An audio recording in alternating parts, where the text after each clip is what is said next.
Well, thank you very much, Dirk, for joining us in this conversation. And this is a great opportunity to have you to join our Resilience Advantage workshop in July 6th. We're very excited to have you here. And first of all, I would like to ask you, tell us a little bit about you, about your changes of heart in your life. Well, thank you, Felipe, for having me. I really appreciate it. I always appreciate our contact and our conversations that we have. I feel very connected with you, and it's really an honor to be here. So thank you for that, first of all. Well, that's a long question, or it's a good question, but it's easy for me to go for a long answer. But to go back, I used to be I grew up as every kid does, went to school. And at school, as a little kid, I realized I was pretty sensitive in many ways. And I started seeing sometimes kids getting bullied. And not every kid was really nice with the other kid. And for me, that was new at that moment. And then I went to university, and I saw some things happening there that I thought, it almost took away my innocence. I had to go through military service, which is compulsory in the Netherlands, where I grew up.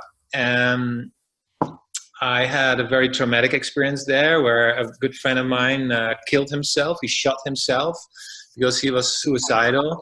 And then I went into the corporate world. I ended up as an executive with American Express in Europe. And I noticed that I actually was very slowly drifting away from my truth, from my heart. And it was almost like I was wearing a mask every day to work, and that I was hiding behind the mask. I liked the work, I was good at the work, but it wasn't totally me. I couldn't express myself through the work that I was doing. And one day I was sitting in my office, and I was tired, and I put my legs up on the desk, and I had this thought like, why is it that I feel so unfulfilled? Because I have everything that I want. People sometimes look up to me, say, you have this beautiful career, and you have 2 young kids and a beautiful house. And I felt so unfulfilled yet. And then I was suddenly back when I was like 14 years old, and I had an epiphany. I remembered that I was in the 2nd class of high school, and I had to make choices for subjects. And as a kid, I was 14 years old or so, and I didn't know what to choose. I was playing, and so my parents, especially my dad, was a little worried. And he said, why don't we have like a psychological test with you, like a career test? And then they will probably find out what you're good at and what your future might look like if you choose the subject. So I said, okay. And so I did that day. But it was only a few months later that I was home, and my dad asked me to get something from his desk in his room, and I got it. And I suddenly, my eye caught that report of that one day, that psychological report. And I became curious what they were writing about me. So I went, through some of the things, but there was a conclusion at the end. And it basically said, Dirk is not so smart. We don't know what to do with him, really, And I thought, I was a very happy kid, and I thought I was, I did well at school. From that moment on, I started doubling every single class, and I lost confidence in my capacity. And there I was, with my legs up on the desk, being an executive for a big corporation, and I started smiling because I understood actually why I got this far. Because I really wanted to prove really badly to my mom and dad and to myself that I wasn't stupid, that I was smart enough to do it. So what I've learned is that you can push through things and you can come really far in life, but it doesn't mean that your heart is there. And I see a lot of people doing things coming from fear. And I was doing this because I was fearful of not being good enough. And from that moment on, Felipe, I was like, I needed to do something different. I had figured it out. I had proven my point. And this is actually how I moved on. And then, things fell into place. Great. That's a great story, I have a few role models in my life. One of them is my father, of course, you know, and he says a story or tells a story similar to yours. And when he found himself as an executive, very successful executive at 33 years old, he was already a director. He is still very smart. And he said, you know, this can't be all. You know, there's got to be something else, something more. And he started growing his spiritual side. It's very interesting. And now he's retired and he's very spiritual, a very spiritual person. And he's devoted his life to bringing this spirituality to as many people as he can. So that's beautiful. Well, that's beautiful. I was a little stubborn, I think, in the beginning, because right after that, I quit my career and we moved as a family with 2 young kids to Canada, where I live now for the last 17 years. And I thought, oh, well, it's great, you know, now I can do whatever I want. I mountain bike, I ski. But then my dad passed away, then my brother died, then my mom died, all in a very short time frame. And then I was really, really down, like my world collapsed, it fell apart. And I think that's when truly my heart started breaking open even more. I like these wake-up calls that they talk about from the universe. And that's where I started becoming really interested in the deeper meaning of life. So I needed a little bit more of that. And that's great. And how did you find or get in touch with HeartMath? So exactly, actually, you don't know this, of course, but I started interviewing then people that I really admired, people who bring light to the world, who share compassion and peace. And I started interviewing scientists. I started interviewing spiritual teachers, authors. I still do that. And one day I was interviewing Howard Martin from HeartMath, and I loved his story. And then I think a couple of months later, I was interviewing Greg Braden. And Greg Braden also beautifully bridged the science, the spiritual aspect of who we are. And I said to Greg, I really love this stuff. And he says, why don't you become a HeartMath trainer? And this is how I rolled into it. Great. That's a great story. I've also had the opportunity to talk to them both. They've been here in Mexico giving conferences, and you know, as a HeartMath trainer, I go to them and, you know, I tell them I'm a HeartMath trainer. They talk to me a little bit, you know. Yes. And they're great people, you know, both of them. And I think that this dream of them that we are sharing, it's very profound, and we're gonna get it so far. I guess we are gonna change this world's magnetic field. You know, it takes a lot of work, and it's not gonna be easy. Maybe we won't see it in our lifetime. Maybe we will. I don't know. Who knows, right? Yeah, well, it's so true, because I love that passion of yours and my own passion around this, because it's almost that I don't have another choice. We know that if we start fighting wars or we start killing people, we know that we don't get peace. Right. We know that through political pressure and all the hidden agendas, we will never come to a beautiful, connected world. So we have to reinvent ourselves. And usually when I ask people who are a little bit further onto this, in this path, I said, do you really believe that, you know, for the majority, we are energy? And most people say, yes, I know that. And then I think, doesn't it make sense then that we also change the energy if we want to change us and our connection? But then we go back to our daily routine and doing the things that don't work, because we're so attached, and often we do things not consciously. We do the old things that still don't work. So we really have to be consciously changing patterns. Right. Yeah. Very good. And then here comes coherence, right? Yeah. Well, yes. And coherence is like, for me, we know how to explain it, you know, the connection between heart, brain, nervous system, the synchronization. But for me, coherence, I see it. I live here in the middle of a forest, and I walk every day in the forest, very peaceful. I see coherence everywhere. When I look at the creek, when I watch the birds, when I see the trees grow, the flowers bloom now in the springtime here, And that's for me coherence. It's a beautiful synchronization of everything, and everything is connected, is not separate from one another. And it's even not that the one flower that is here that has beautiful yellow colors maybe thinks, the flower next to me is actually much nicer. I feel not so great. We just bloom because we have the capacity to bloom. And so for me, that's coherence. Great. That's great. So that's where coherence hotspot idea came from? Tell us a bit about coherence hotspot. To be honest, the coherence hotspot has been inspired by me, of course, by the Institute of Heart Math. But what I've noticed is that when I went to the global care room within Heart Math, I always was a little disappointed there were so few people there. And I thought, what? You know, this institute has been around for so long, and it's global. There's not so many people. And I thought, I love to connect with people, you know, one-on-one, directly, like this. But it's even cooler if we sit together, you know, with a cup of coffee, or we have a beer, or whatever.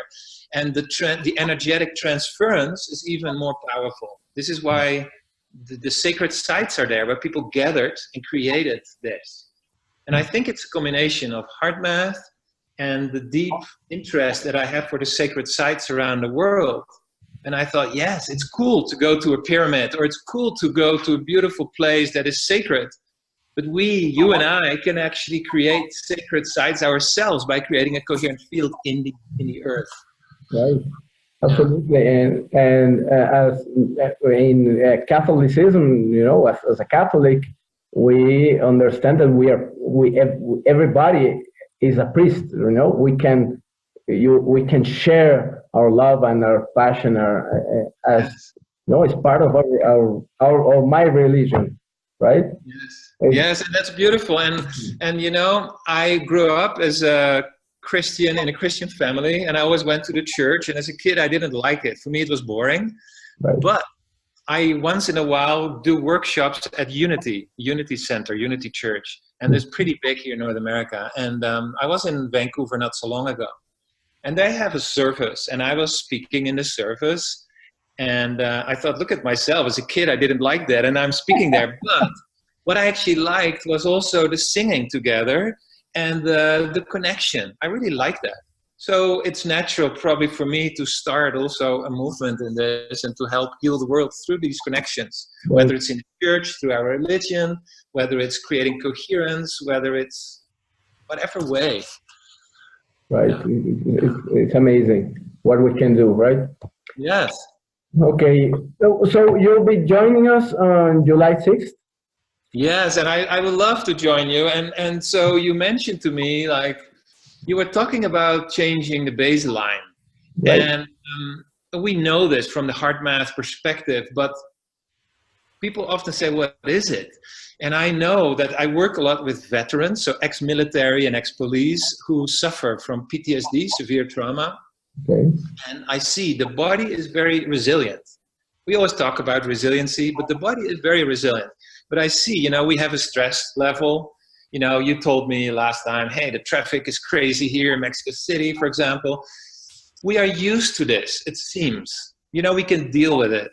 And then there is a next stressor, maybe in our relationship. And the levels go up and up and up.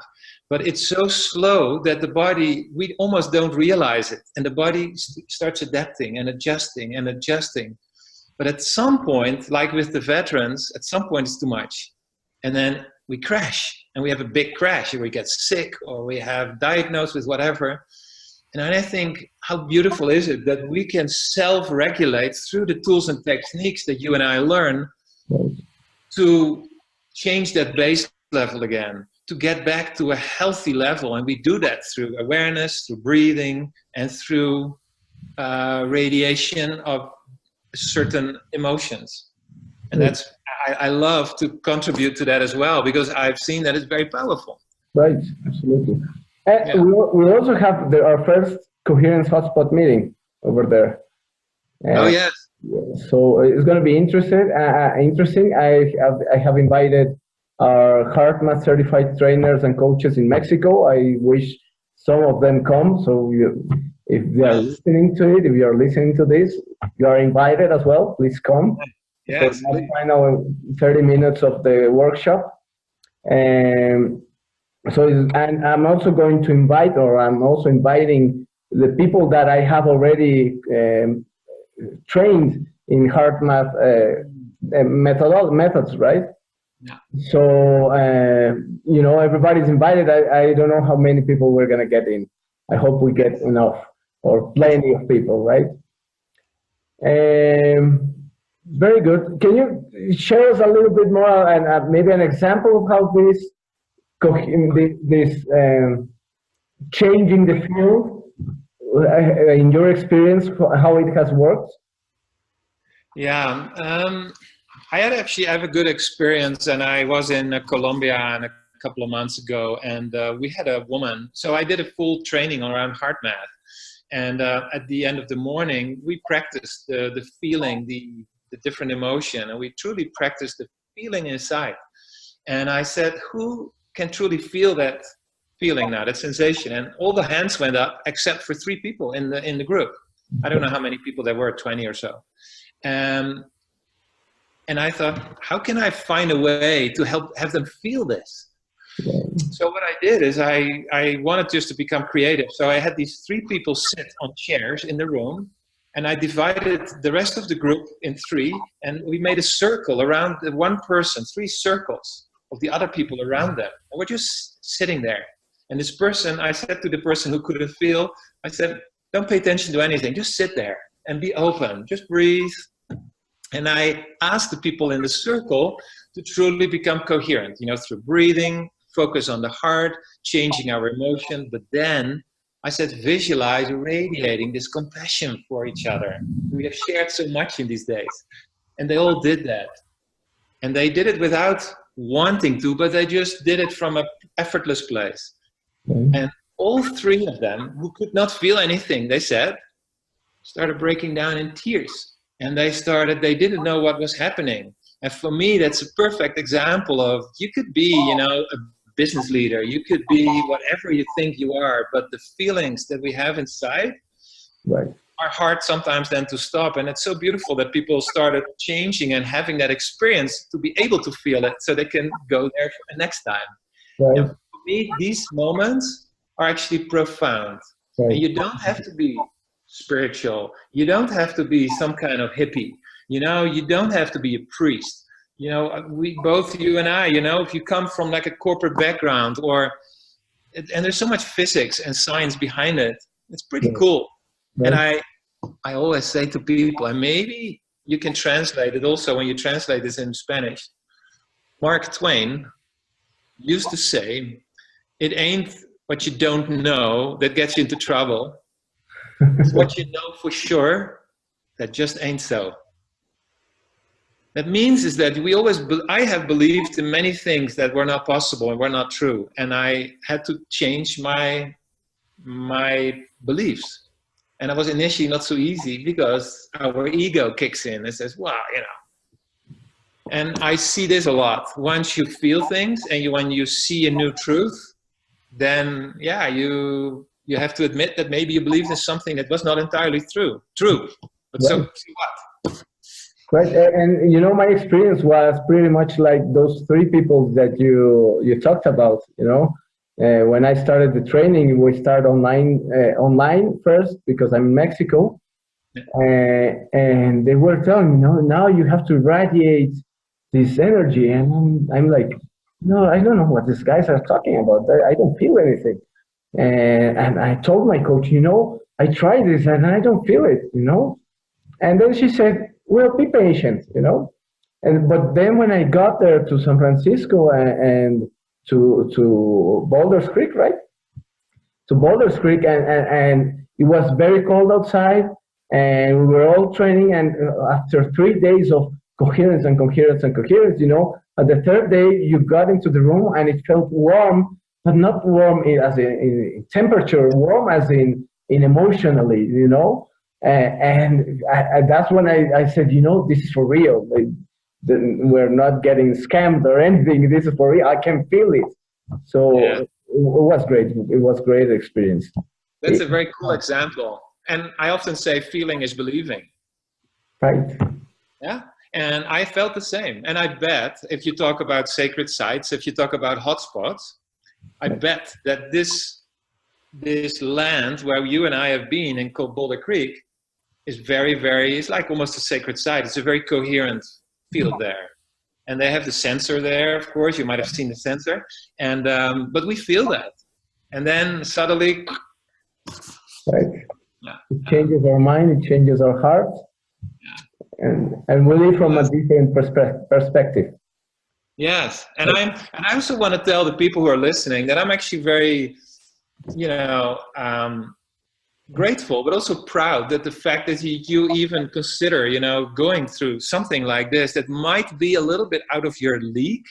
Okay. If you just join us and allow what Felipe and I describe, in terms of the feeling, it's very cool to experience that. And then wherever I am, whether I would be in Mexico, whether I'm in Colombia, whether I'm in Europe or here in Canada, we all are different. You and I look different. Fortunately, you have much more hair than I have. I'm a little taller probably than you are, and we have different backgrounds. But when we get to the core, we all have the same beautiful heart, and we're all connected through that heart. That's what I love about the connection. That's the part that I love. Right. Yeah. It sounds great. Sounds great. Well, it's going to be great to have you online, of course. Yeah. And we'll be connected like we are now. And, I can't wait to experience that once again in the whole group, Some things that bring me to do this is that feeling at the end of the workshop where everybody is coherent and we are irradiating all these cool emotions or warm emotions, right? So it's going to be great. Hey, I want to say I'm proud of you. I'm really proud of you to do this. I think it's really cool because it takes some guts, to do this and maybe not stay in the safe zone and get out there and do something that is maybe a little scary or maybe a little unsure what it's going to evolve in. And I do the same, and it's cool. This is how we support each other. Thank you very much. I have a friend, when I presented him this program, he turned to me and he said, "What are you doing? You're selling me air." Well, it looks like it's superficial, but it's far much more than that. But people have to feel it to really understand it, and I'm hopefully that we're gonna get that in our workshop next July 6th. July 6th. Yeah, no, I can't wait. And by the way, if this friend is listening, or if he's not listening, but you would talk to him. If I try to explain to you what it is like to fall in love and to have these butterflies in your stomach and to feel the rush going through your body, and maybe you don't need to eat for several days because you're so in love, and you say, "Dirk, that's amazing," but it doesn't mean that you have that same experience. And that's what we mean by feeling it. And now your friend comes back and says, he doesn't say to this woman like, "You're trying to sell me air." No, there is something that is unseen, but is so real. Right. This love connection that you feel. And we think that's normal. But when it comes to different parts, then we have sometimes the idea to reject it because it's new. It's not normal for us yet. So, but it's real. Love is real too, like when people fall in love, this is not some kind of whatever. Right. We're not making this up. No. Right. Yeah. Very good. Well, all right. Thanks a lot, Dirk. It's been very interesting to know you furthermore. And it will be a pleasure to have you on our workshop. It will be an honor to have you on our workshop, and hopefully people will get excited also to meet you and talk to you, and we'll have somebody to translate whatever you say on that day. Maybe it will be me, I don't know, but we will work that out. It's going to be very simple. Yeah, right? Perfect. Yeah, I trust that part, and I've been in Colombia. We always had a translator, and it worked actually fine. And just see how it goes when on July the 6th. That's good. Well, thank you very much, Dirk. I'm looking forward to see you. See you soon. Bye-bye.